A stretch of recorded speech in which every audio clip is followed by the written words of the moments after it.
Yeah, but during that year, he became a pretty important part of the whole New York downtown avant-garde scene. I mean, many of the who's who in New York musicians have been through this guy's band. Yeah, I mean, the same song never played the same way twice. You know, some maybe just a little bit different, sometimes very different.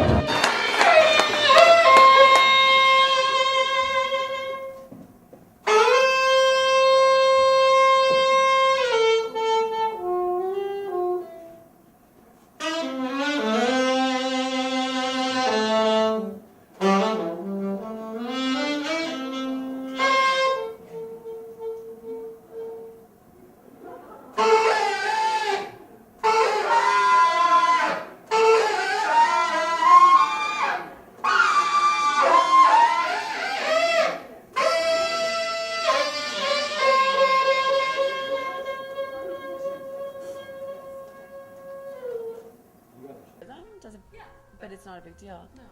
That is wicked. I'm Brandy Dominelli. I am the artist liaison and development officer for the Edmonton Jazz Festival. So what can you tell me about the origins of the society? When did it form and how did it come into being? Like, can you tell me about its history from its inception? Maybe you could talk a little bit about Jazz City and how things sort of evolved. 2005 was, we had the Yardbird Jazz Festival. We basically started off in here after Jazz City collapsed.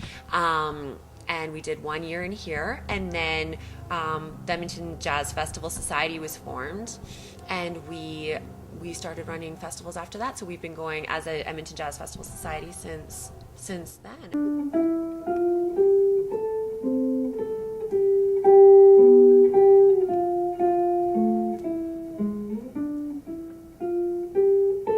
My name's Ross Burns. This is Adam Fine, and we're from Halifax, Nova Scotia, with the band Gypsophila.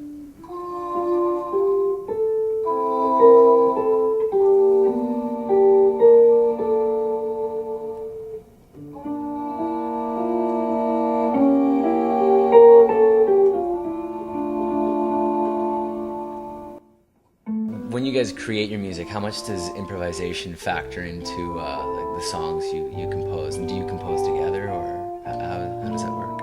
I'd say we do more composing separately. We all seven of us write tunes, but certainly we bring stuff to the band where someone brings a new tune, and then we jam it for a while. We work it out. We try and see what might come of it, because sometimes the tunes aren't completely developed. Is that the way you see it too, Ross? I think that's how we usually end up doing things. So improvisation is a big part of it, especially when the things aren't completely developed. And then our playing over these tunes typically is full of improvised solos and stuff too. So improvisation's huge.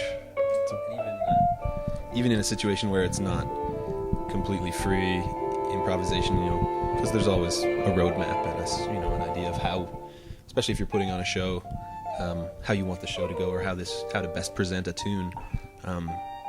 But there's improvised solos, but there's also just the interplay of a band, which reading and reacting to what everybody's doing, and that's another kind of improvisation which gets less